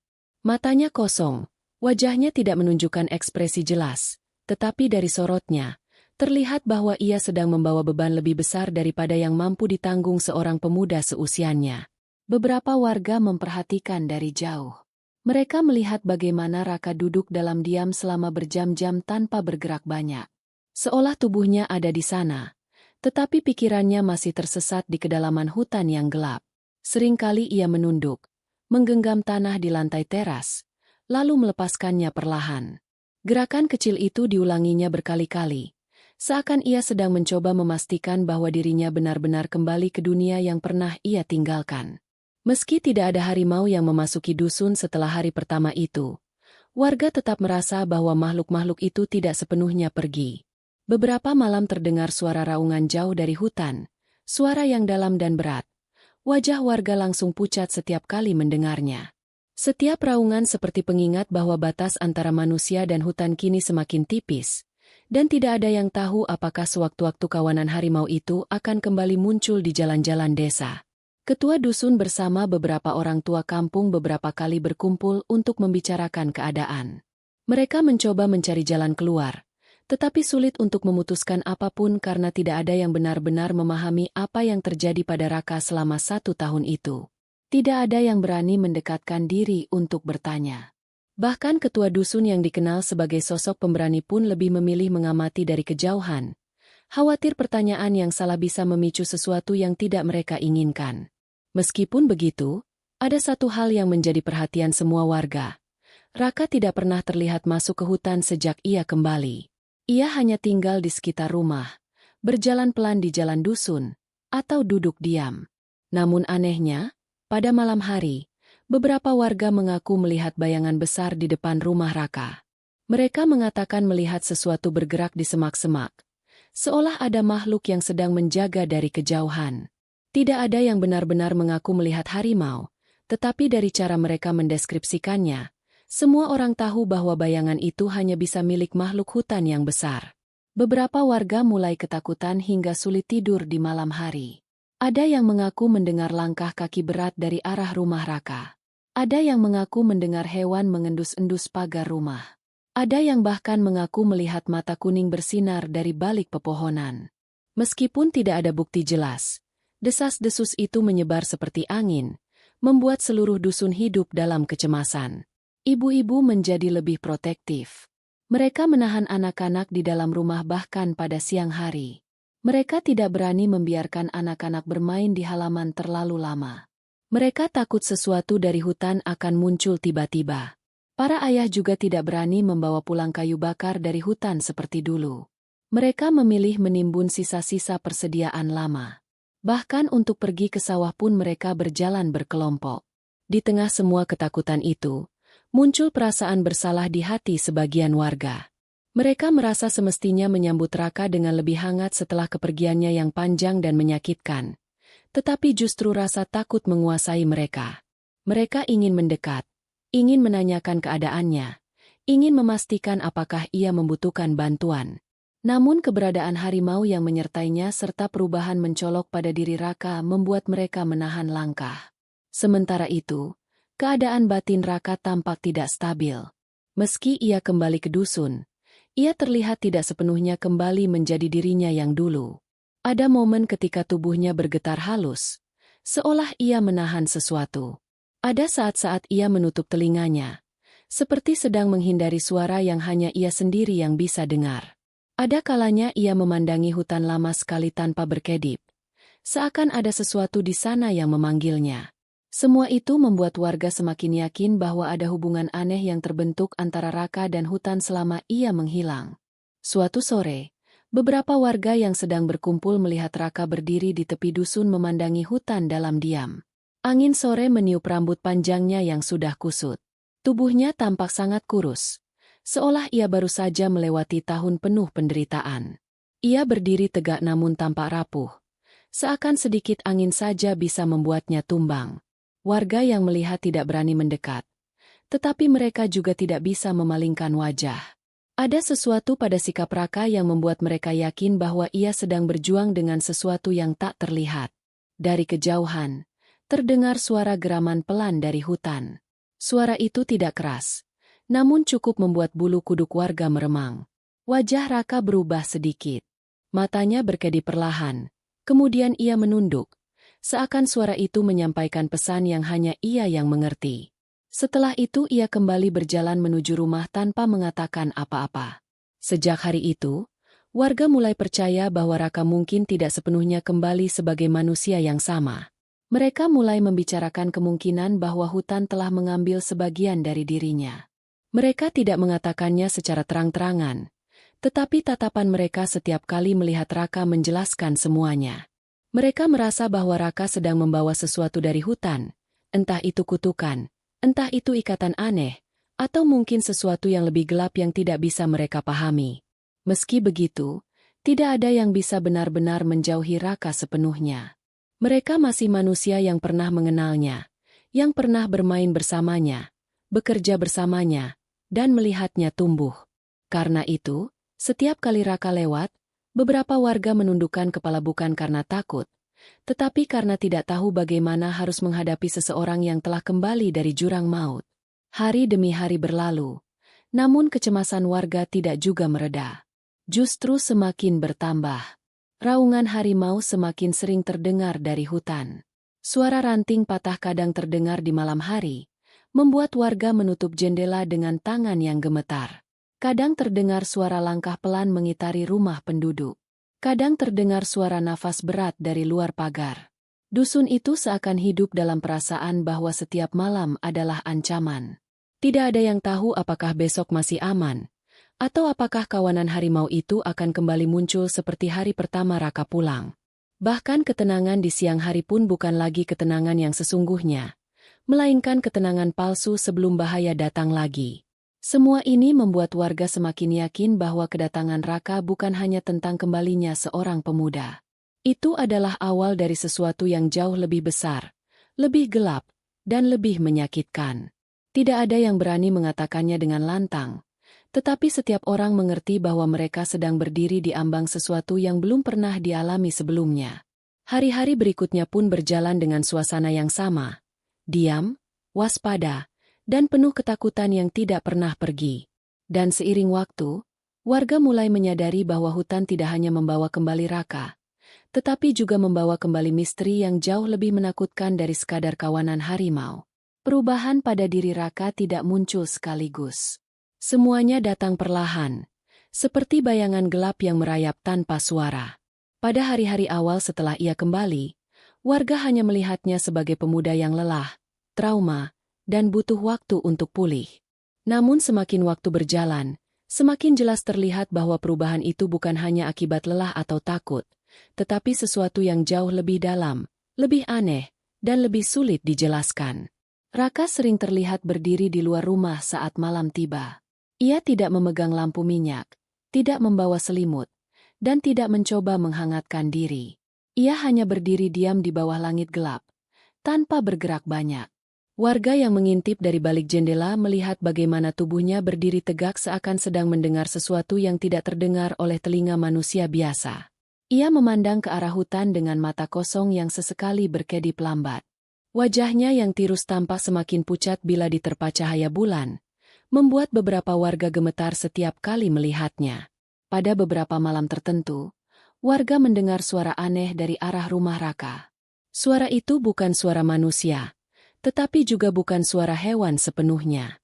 Suara itu rendah, seperti gumaman bercampur geraman pelan. Tidak ada yang berani memastikan asal suara itu. Mereka hanya menutup jendela, memeluk anak-anak mereka, dan berdoa dalam hati agar malam itu cepat berlalu. Ada yang berkata suara itu terdengar seperti Raka sedang berbicara dengan sesuatu. Ada pula yang bilang suara itu terdengar seperti seseorang sedang menahan jeritan. Tidak ada yang tahu mana yang benar, tetapi semuanya membuat warga semakin merasa tidak aman. Siang hari pun tidak banyak memberi kelegaan. Di bawah cahaya matahari, Raka masih menunjukkan perilaku yang membuat orang bingung. Ia sering berjalan tanpa alas kaki, seolah kulitnya sudah tidak peka terhadap panas atau bebatuan tajam. Telapak kakinya yang kotor dan sedikit pecah-pecah menunjukkan bahwa ia tidak pernah merasa butuh untuk membedakan tanah desa dengan tanah hutan. Setiap langkahnya pelan tetapi teratur, seperti seseorang yang sudah terbiasa menyusuri tanah liar selama berbulan-bulan. Yang membuat warga makin takut adalah kebiasaannya menatap seseorang terlalu lama. Setiap kali bertemu warga di jalan, Raka berhenti dan memandangi mereka dengan pandangan datar, tanpa senyum, tanpa salam. Matanya tidak memancarkan kebencian, tetapi ada sesuatu yang membuat orang merasa seolah mereka sedang diamati bukan sebagai manusia, tetapi sebagai makhluk asing yang tidak dikenali. Tatapan itu terasa dalam, berat, dan membuat orang yang ditatap merasa seakan ada sesuatu yang sedang menilai keberadaan mereka. Tidak hanya itu, ada pula kejadian ketika Raka ditemukan duduk di pinggir sungai tanpa mengedipkan mata selama berjam-jam. Beberapa warga yang kebetulan lewat melihatnya duduk dengan tubuh membungkuk sedikit, tangan menyentuh air sungai, sementara matanya menatap aliran air tanpa satupun reaksi. Bahkan ketika seseorang memanggil namanya dari kejauhan, ia tidak bergerak, seolah ia tidak mendengar apapun, seolah ia berada di dunia lain. Suatu sore, dua anak kecil melihat Raka sedang berjalan di jalan setapak menuju arah hutan. Anak-anak itu langsung berlari pulang dengan wajah pucat. Mereka bilang Raka berjalan sambil menunduk, tetapi bukan itu yang membuat mereka ketakutan, melainkan cara Raka berhenti tiba-tiba dan memutar kepalanya sedikit tanpa memutar tubuhnya. Gerakannya sangat pelan, namun terasa tidak wajar bagi manusia biasa. Anak-anak itu menangis keras ketika menceritakannya kepada orang tua mereka. Meski sebagian warga menganggap anak-anak mungkin ketakutan berlebihan, tak satu pun dari mereka berani memastikan apakah yang dilihat benar atau tidak. Selain perilaku aneh tersebut, warga mulai menyadari hal lain yang membuat mereka tambah gelisah. Tubuh Raka hampir tidak pernah terlihat sakit atau letih meskipun ia jarang makan. Setiap hari ia hanya meminum air sungai atau air hujan yang tertampung di tempayan tua di depan rumah.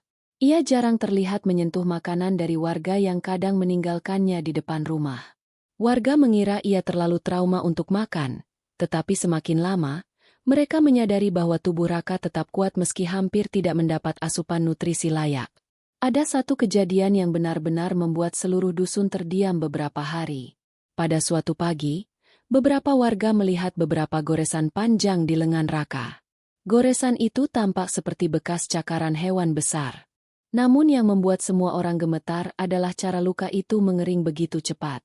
Hanya dalam 2 hari, bekas luka itu berubah menjadi garis pucat. Seakan tubuh Raka memiliki kemampuan penyembuhan aneh yang tidak pernah dimiliki manusia biasa. Tidak ada yang berani menanyakannya. Tetapi kejadian itu menyebar dari mulut ke mulut, membuat warga semakin yakin bahwa keadaan Raka bukan sekadar efek 1 tahun hilang di hutan. Pada malam-malam tertentu, beberapa warga juga bersumpah melihat cahaya mata kuning menyala dalam gelap dari dalam rumah Raka. Mereka tidak bisa memastikan apakah itu benar mata Raka atau bayangan cahaya dari obor yang tersisa. Namun cerita itu mengalir cepat ke seluruh dusun, menambah daftar panjang hal-hal yang membuat warga semakin takut. Muncul pula kabar bahwa beberapa kali Raka terlihat berbicara pelan sambil duduk sendirian. Tidak ada yang mendengar kata-katanya dengan jelas. Suaranya pelan tetapi terdengar ritmis, seperti lirih doa atau mantra. Kadang ia memejamkan mata, kadang ia membuka mata lebar-lebar seolah melihat sesuatu yang tidak terlihat oleh orang lain. Warga yang melihat dari jauh tidak berani mendekat. Khawatir sesuatu buruk bisa terjadi jika mereka mengganggu. Kecemasan warga memuncak ketika hewan-hewan peliharaan mulai menunjukkan perilaku tidak biasa setiap kali Raka lewat. Ayam-ayam berlarian panik. Anjing-anjing meringkuk ketakutan sambil menggeram pelan, dan kambing-kambing menarik tali mereka hingga hampir merusak kandangnya. Hewan-hewan itu tidak pernah menunjukkan ketakutan sebesar itu sebelumnya. Semua itu membuat warga semakin yakin bahwa Raka tidak lagi datang sendirian, meskipun secara kasat mata ia terlihat sendiri. Ketua dusun yang biasanya tenang pun mulai resah. Ia melihat bagaimana dusun berubah menjadi tempat penuh ketakutan dan bayangan gelap. Ia tahu warga tidak bisa hidup selamanya di bawah tekanan seperti itu. Namun ia juga tahu, tidak ada seorang pun yang sanggup mendekati Raka untuk menanyakan apa yang sebenarnya terjadi. Tidak ada seorang pun yang berani menyentuh batas hutan. Tidak ada seorang pun yang tahu apakah tindakan kecil sekalipun bisa memicu sesuatu yang lebih buruk. Beberapa warga mulai membahas kemungkinan bahwa Raka membawa sesuatu dari hutan, sesuatu yang mungkin tidak bisa dilihat, tetapi bisa dirasakan. Mereka tidak berani menyebutnya sebagai roh atau kutukan, tetapi setiap orang yang membicarakannya menunjukkan ketakutan yang sama. Mereka merasa bahwa hutan telah meninggalkan jejaknya di dalam diri Raka. Entah itu jejak kegelapan, jejak kekuatan liar, atau mungkin jejak hubungan yang tidak seharusnya dimiliki manusia. Beberapa warga juga mulai merasa kasihan pada Raka. Mereka melihat pemuda itu yang dulu penuh tawa kini hanya menjadi bayangan kosong dari dirinya yang dulu. Ia berjalan seperti orang yang kehilangan arah. Ia menatap seperti seseorang yang melihat masa depan yang gelap. Ia duduk seperti seseorang yang tidak lagi yakin siapa dirinya. Tidak ada yang tahu apa yang terjadi padanya selama 1 tahun itu, tetapi semua orang merasa bahwa tahun itu telah merenggut sesuatu dari dalam diri Raka, sesuatu yang tidak bisa kembali. Semakin hari, semakin jelas bahwa Raka tidak hanya kembali sebagai pemuda hilang. Ia kembali sebagai seseorang yang membawa misteri besar di dalam dirinya.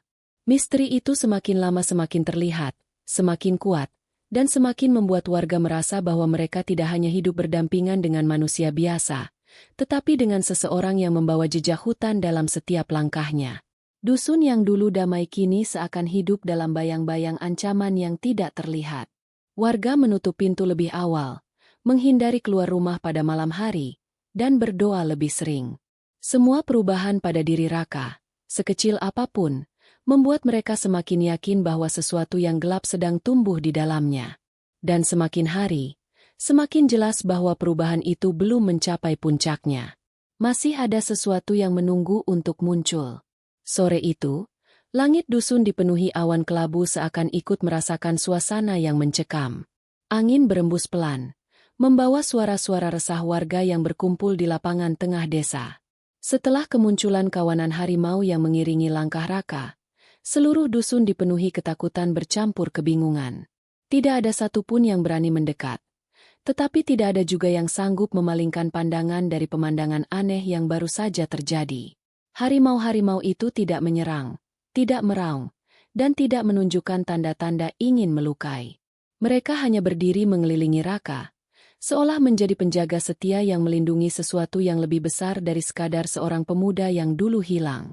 Raka berdiri di tengah lingkaran itu dengan tubuh kurus, wajah pucat, dan tatapan kosong yang tidak lagi menunjukkan kehidupan seperti dulu. Tubuhnya tampak lemah, tetapi ada sesuatu dalam dirinya yang terasa berbeda, seakan bukan lagi Raka yang mereka kenal.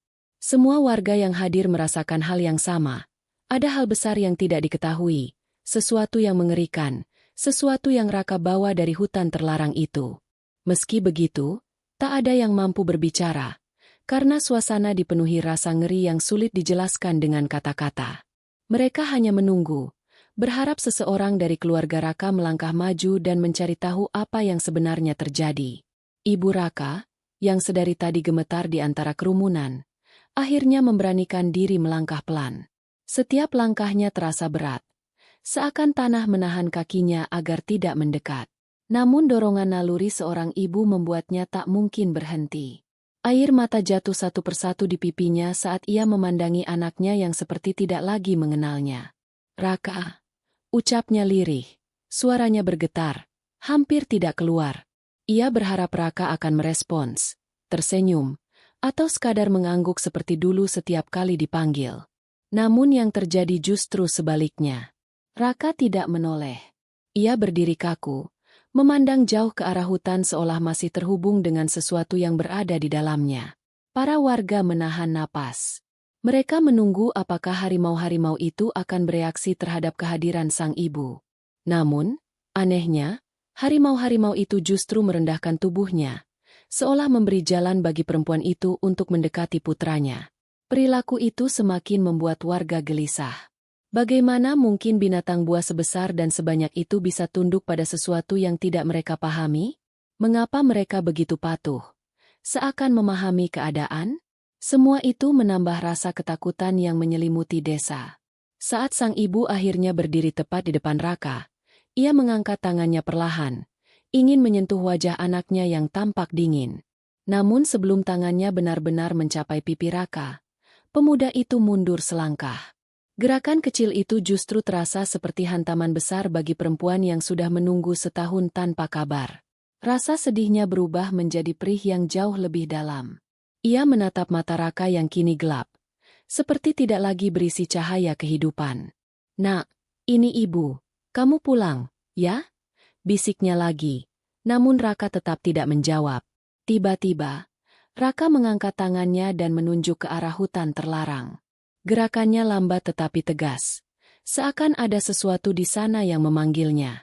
Seluruh warga langsung berbisik-bisik karena isyarat itu bukan isyarat orang yang kembali pulang, melainkan orang yang ingin kembali pergi.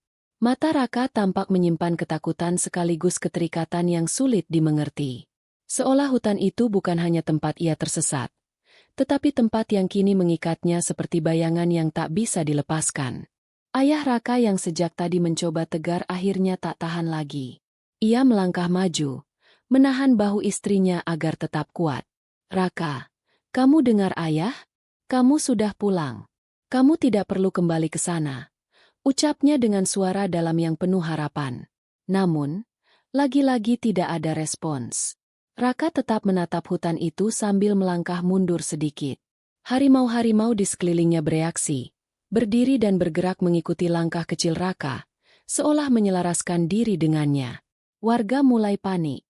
Mereka memohon agar keluarga Raka menahan pemuda itu. Namun tidak ada satupun yang berani bergerak lebih GN karena aura harimau-harimau itu terasa terlalu kuat, membuat napas mereka berat. Suasana berubah semakin menegang ketika satu harimau mengeluarkan suara rendah, bukan ancaman, tetapi seperti peringatan agar tidak ada yang mencoba mendekat lebih jauh. Semua orang membeku, tak tahu apa yang harus dilakukan. Raka kemudian menggerakkan bibirnya perlahan, seperti ingin mengatakan sesuatu. Namun suaranya nyaris tidak terdengar. Sang ibu mendekat sedikit, berusaha menangkap kata-kata itu. "Ibu, maaf. Aku tidak bisa." Hanya itu yang sempat terdengar, Tetapi kalimat itu cukup membuat perempuan tersebut jatuh berlutut. Ia menangis keras, memanggil-manggil nama anaknya, berharap Raka akan kembali memeluknya. Tetapi Raka tidak bergerak. Ia hanya menatapnya dengan mata penuh rasa bersalah dan ketakutan. Seakan ada sesuatu yang lebih besar dari dirinya yang menahan langkahnya. Perlahan tapi pasti, Raka memalingkan tubuhnya dan berjalan menuju hutan. Harimau-harimau itu mengikuti membentuk barisan rapi. Tidak ada yang bisa menghentikan mereka. Ayah Raka mencoba berlari mengejar, tetapi dua warga segera menahan bahunya, karena jika ia mendekat, risikonya terlalu besar. Harimau-harimau itu mungkin terlihat tenang, tetapi tetaplah mereka binatang liar. Tak seorang pun tahu apa yang akan terjadi jika mereka merasa terancam. Sang ibu berteriak keras, memanggil anaknya sambil meraih tanah dengan gemetar. Tangisnya membuat seluruh warga menunduk. Mereka tahu hari itu seharusnya menjadi hari bahagia karena Raka kembali. Tetapi kenyataan yang terjadi justru sebaliknya. Raka memang pulang, tetapi bukan sebagai Raka yang dulu. Ada sesuatu yang hilang dari dirinya. Sesuatu yang tidak akan kembali lagi. Dan kini, ia berjalan kembali ke tempat yang pernah menelannya selama 1 tahun penuh. Langkah-langkah Raka makin jauh, dan suara langkah harimau mengiringinya seperti dentuman berat yang menekan perasaan semua orang. Tidak ada yang berani memberikan perlawanan atau upaya terakhir, karena semua tahu itu sia-sia. Raka tidak lagi berada di dunia mereka sepenuhnya. Ada ikatan dari hutan yang tidak bisa mereka lawan. Ketika Raka mencapai batas pepohonan hutan, ia berhenti dan menoleh sekali lagi ke arah dusun. Tatapan itu kosong, namun dalam kekosongan itu, terselip kepedihan yang begitu dalam, seolah ia ingin kembali tetapi tidak mampu. Hanya sekejap ia menatap. Kemudian ia memalingkan wajah dan melangkah masuk ke hutan bersama kawanan harimau yang menjaganya bagaikan sang penjaga terakhir. Warga yang menyaksikan kejadian itu hanya bisa berdiri terpaku. Ada yang menangis, ada yang memeluk keluarga mereka masing-masing, dan ada yang hanya diam dengan mata berkaca-kaca. Suasana dusun berubah menjadi sunyi mencekam. Tidak ada suara obrolan, tidak ada teriakan. Hanya suara tangis lembut ibu Raka yang terus memanggil anaknya, berharap ia akan kembali. Namun harapan itu tidak terjawab. Raka menghilang di balik gelap hutan, seperti bayangan yang ditelan kembali oleh tempat yang selama ini menyimpannya. Meninggalkan luka yang sulit disembuhkan, meninggalkan pertanyaan yang tidak akan pernah terjawab sepenuhnya, dan meninggalkan duka mendalam yang mengubah suasana dusun untuk waktu yang sangat lama. Hari itu, warga menyaksikan bukan hanya kembalinya seorang pemuda, tetapi juga kepergiannya untuk kedua kali, kepergian yang jauh lebih menyakitkan. Dan mereka tahu, Raka mungkin tidak akan pernah kembali lagi. Malam itu, setelah Raka menghilang kembali ke dalam hutan, dusun kecil yang biasanya tenang berubah menjadi tempat yang sunyi dan berat. Seolah-olah seluruh kehidupan di dalamnya ikut lenyap bersama langkah terakhir pemuda itu. Angin malam yang biasanya membawa hawa sejuk kini terasa dingin menusuk, meninggalkan kesan kosong di setiap sudut desa. Lampu-lampu rumah menyala redup, namun tidak ada suara apapun dari dalam. Tidak ada tawa keluarga, tidak ada suara orang mengobrol, tidak ada bunyi kegiatan seperti hari-hari biasa. Semua orang masih larut dalam perasaan tidak percaya bahwa pemuda yang selama setahun mereka nanti-nantikan pulangnya justru pergi lagi dengan cara yang begitu memilukan. Di rumah Raka, suasana duka terasa lebih kental dari tempat manapun. Sang ibu masih duduk di lantai depan rumah dengan wajah tertunduk, memeluk baju Raka yang sudah lama disimpan sejak anaknya dinyatakan hilang pertama kali. Baju itu sudah lusuh, warnanya mulai memudar. Tetapi justru itulah satu-satunya benda yang membuatnya merasa anaknya masih ada. Air matanya terus jatuh, tanpa ia bisa menghentikannya. Ia memanggil nama Raka berkali-kali, seolah berharap pemuda itu akan tiba-tiba muncul dan memeluknya. Namun semakin lama ia memanggil, semakin nyata kenyataan pahit itu. Raka tidak akan kembali malam ini, besok pagi, atau mungkin selamanya. Ayah Raka berdiri tidak jauh dari istrinya. Wajahnya tegas, tetapi matanya merah dan sembab. Ia menahan perasaannya sekuat tenaga, tetapi getaran halus di tangannya menunjukkan bahwa ia tidak jauh berbeda dari istrinya. Ia memandang hutan gelap itu dari kejauhan, mencoba memahami apa yang sebenarnya terjadi pada anaknya. Namun, apapun yang ia pikirkan, semuanya terasa seperti benang kusut yang tidak bisa diurai. Ia hanya tahu satu hal, Raka bukan lagi anak yang pulang dengan selamat. Yang datang ke desa tadi adalah tubuh anaknya, tetapi jiwanya seperti tertinggal di tempat yang tidak bisa dijangkau manusia.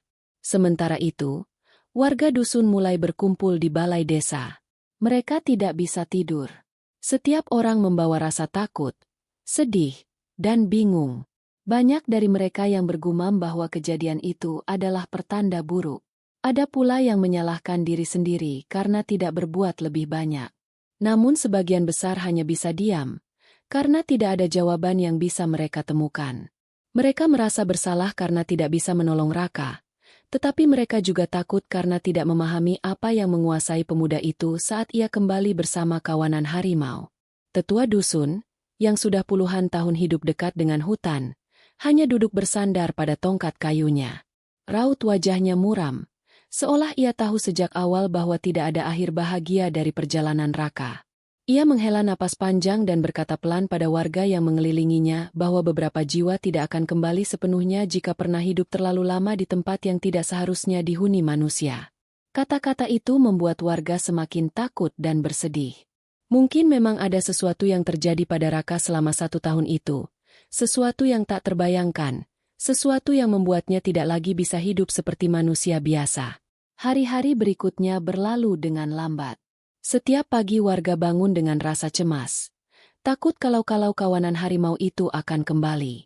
Namun hingga berhari-hari kemudian, hutan tetap sunyi. Tidak ada jejak harimau, tidak ada raungan dari dalam, dan tidak ada tanda-tanda kehidupan Raka. Yang tersisa hanyalah bayangan ingatan tentang pemuda kurus itu yang berdiri di tengah lapangan dengan tatapan kosong. Ingatan itu menghantui warga, membuat mereka sulit tidur setiap malam. Ibu Raka menjadi orang yang paling terpukul. Hampir setiap hari ia pergi ke batas hutan sambil membawa makanan dan air, meletakkannya di atas batu besar. Ia melakukannya dengan harapan Raka akan keluar dan mengambilnya. Meski kenyataan menunjukkan sebaliknya, ia tetap melakukannya. Suatu kali, ia menunggu hingga malam turun dan udara menjadi sangat dingin. Ayah Raka harus datang menjemputnya karena perempuan itu mulai gemetar dan tidak mampu berdiri tegak. Namun meski tubuhnya melemah, hatinya tetap berharap. Harapan yang perlahan berubah menjadi luka yang tidak pernah sembuh. Ayah Raka pun tidak lepas dari penderitaan yang sama. Meski ia tidak sering menangis di depan orang lain, setiap malam ia terbangun dan duduk di teras, menatap ke arah hutan dalam diam. Ia merasa gagal sebagai ayah karena tidak bisa melindungi anaknya. Ia merasa seharusnya ia melarang Raka masuk ke hutan pada hari ia menghilang setahun lalu. Semua penyesalan itu menumpuk, membuat lelaki yang dulunya kuat itu tampak semakin rapuh hari demi hari. Hari berubah menjadi minggu, dan minggu berubah menjadi bulan. Namun keadaan tidak berubah. Tidak ada kabar apapun tentang Raka. Tidak ada suara harimau yang muncul kembali. Hutan itu tetap misterius, tetap gelap, tetap menyimpan jawabannya sendiri. Beberapa warga mencoba melakukan pencarian kecil, tetapi tidak ada satupun yang sanggup melangkah terlalu jauh ke dalam hutan. Bukan karena takut pada harimau, tetapi karena takut pada sesuatu yang lebih mengerikan. Kemungkinan bahwa Raka masih di sana tetapi bukan lagi sebagai manusia. Musim berganti, tetapi rasa duka yang menyelimuti desa tidak pernah benar-benar hilang. Banyak warga yang mulai menggambarkan kejadian itu sebagai kutukan, tetapi sebagian lainnya menyebutnya tragedi yang tidak dapat dihindari. Apapun itu, semuanya sepakat bahwa kehilangan Raka untuk kedua kalinya jauh lebih menyakitkan dari yang pertama. Pertama, mereka kehilangan pemuda itu tanpa jejak. Kedua, mereka kehilangan harapan akan hidupnya yang normal. Dan kehilangan kedua itulah yang paling menghancurkan. Sampai suatu hari, saat musim hujan mulai tiba dan kabut tebal menutupi seluruh dusun, seorang anak kecil berlari ke balai desa dengan wajah ketakutan. Ia mengaku melihat sesuatu di dekat sungai kecil yang mengalir dari hutan. Warga yang mendengar langsung merasa panik dan penasaran. Mereka membawa obor dan menerangi jalan menuju sungai dengan langkah cepat. Suasana tegang menyertai setiap langkah mereka, karena dalam hati kecil mereka, Ada ketakutan bahwa apapun yang anak itu lihat mungkin berkaitan dengan Raka atau kawanan harimau. Ketika mereka tiba di tepi sungai, mereka tidak menemukan harimau. Tidak ada jejak kaki binatang. Tidak ada tanda-tanda pergerakan liar. Namun di antara batu-batu sungai itu, mereka menemukan sesuatu yang membuat seluruh tubuh mereka merinding. Di sana, tergeletak sebuah gelang kecil dari kayu yang dulu selalu dipakai Raka kemanapun ia pergi. Gelang itu adalah pemberian ibunya, dan Raka tidak pernah melepaskannya sejak kecil. Kini, gelang itu basah terkena air sungai dan tampak sedikit retak di beberapa bagian. Tetapi tidak ada keraguan sedikit pun bahwa itu adalah milik Raka. Warga membawa gelang itu kembali ke dusun dan menyerahkannya kepada ibu Raka. Ketika perempuan itu melihat gelang tersebut, ia langsung terjatuh dan memeluknya erat. Tangisnya pecah lebih kencang dari sebelumnya. Gelang itu terasa seperti pesan terakhir dari seorang anak yang tidak mampu kembali. Seakan Raka meletakkannya di sana sebagai tanda bahwa ia masih hidup, tetapi tidak dapat pulang. Gelang itu menjadi bukti paling nyata bahwa pemuda itu masih terikat dengan dunia mereka, meski ia tidak lagi bisa berdiri di tengah-tengah mereka. Sejak hari itu, ibu Raka tidak pernah lagi pergi ke tepi hutan.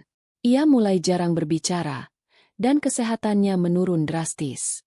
Ayah Raka merawat istrinya sebaik mungkin, tetapi ia pun tahu bahwa luka di hati istrinya jauh lebih dalam daripada yang bisa disembuhkan oleh waktu. Tidak ada kata-kata penghiburan yang cukup. Tidak ada keyakinan yang mampu mengembalikan anak mereka. Tidak ada doa yang bisa mengubah kenyataan bahwa Raka telah hilang untuk selamanya. Dusun itu pun perlahan menerima kenyataan pahit ini. Mereka masih menceritakan kisah Raka dari waktu ke waktu, tetapi tidak lagi dengan harapan. Mereka menceritakannya sebagai peringatan agar tidak pernah memasuki hutan terlarang, serta sebagai kenangan tentang seorang pemuda baik yang hidupnya berakhir dalam cerita yang tragis. Setiap orang yang mendengar cerita itu merasa ada sesuatu yang menekan dada mereka. Rasa sedih, rasa takut, dan rasa kehilangan yang tercampur menjadi satu. Beberapa tahun kemudian, hutan itu tetap tidak berubah. Tetap gelap, tetap sunyi, tetap misterius. Tidak ada yang berani mendekat terlalu dekat, bahkan hanya untuk mencari kayu bakar. Warga mulai mempercayai bahwa hutan itu bukan hanya tempat, tetapi batas antara dunia mereka dan sesuatu yang tidak bisa dijelaskan oleh manusia. Dan Raka, pemuda yang pernah mereka kenal, kini menjadi bagian dari misteri itu. Bukan sebagai legenda, bukan sebagai kisah kepahlawanan, tetapi sebagai duka yang tertinggal di hati semua orang yang pernah mengenalnya. Setiap tahun, pada tanggal Raka pertama kali menghilang, warga menyalakan lilin di tepi jalan menuju hutan. Mereka melakukannya bukan untuk memanggil Raka pulang, tetapi sebagai bentuk penghormatan. Mereka tahu bahwa tidak akan ada lagi yang kembali dari sana. Tidak ada yang bisa menggantikan Raka, dan tidak ada yang bisa menghapus luka yang ditinggalkannya. Lilin-lilin itu menyala dalam sunyi, menerangi tanah yang pernah dilalui pemuda itu, sebelum akhirnya padam perlahan, seperti harapan yang pernah mereka genggam. Pada akhirnya, kisah Raka menjadi salah satu kisah paling menyedihkan dalam sejarah dusun itu. Kisah yang mengajarkan bahwa tidak semua kehilangan bisa dipulihkan, tidak semua perjalanan memiliki akhir bahagia, dan tidak semua orang yang kembali benar-benar kembali. Raka telah menjadi bagian dari hutan terlarang, sebuah bagian yang tidak akan pernah bisa dipisahkan lagi. Dan dusun itu harus belajar hidup dengan kenyataan itu. Dengan rasa duka yang tidak pernah hilang. Dengan harapan yang tidak pernah benar-benar kembali. Dengan kehilangan yang tidak pernah tergantikan.